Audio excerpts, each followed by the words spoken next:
Biesiadowanie to ważna część życia każdego Bułgara. Najlepszym miejscem do spędzania czasu z rodziną, przyjaciółmi są tradycyjne bułgarskie restauracje, czyli mechany. Bazą kuchni bułgarskiej są wszelkiego rodzaju sałatki, a najpopularniejszą z nich jest zdecydowanie szopska, koniecznie popijana domową rakiją. Szef kuchni zdradzi nam ulubiony przepis i opowie o bułgarskich specjałach.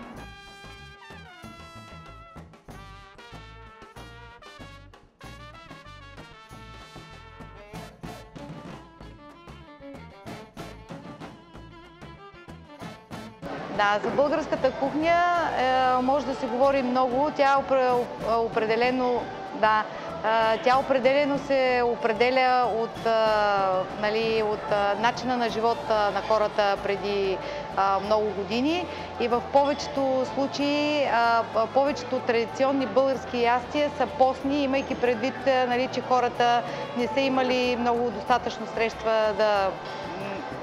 да употребяват месо и са употребявали месо само на определени празници.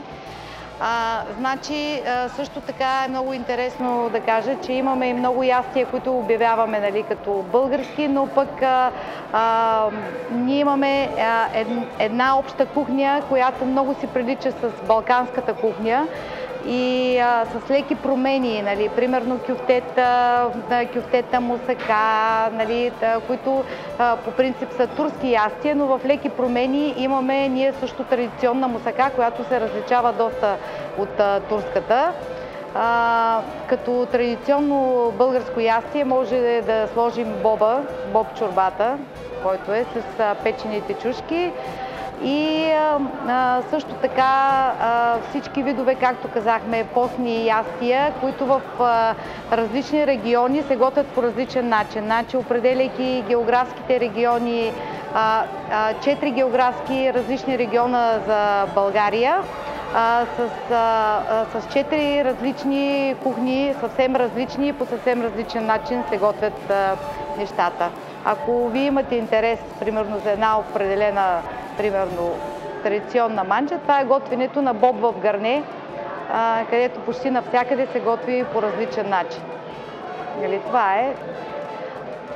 Така, помолихте ме за една рецепта и тъй като аз специално съм от Родопския регион,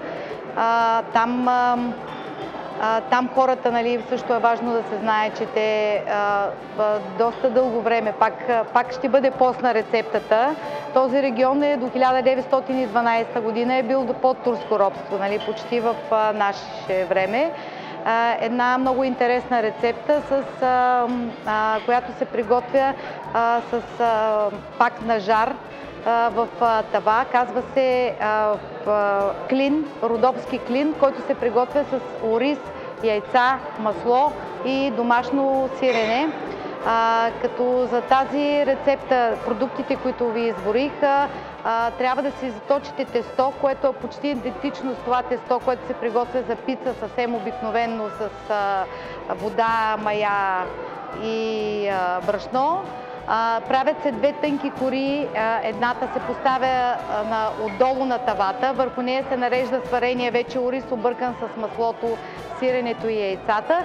След това се запечатва с още една такава тънка кора и много важно е да се знае, че при приготвянето на тази рецепта не се използва фурна, пече се върху жар, в огнището, като първо се изпича едната страна, след което се използва една празна тава и ястието се обръща да бъде изпечено и от другата страна.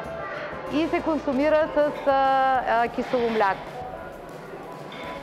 Да.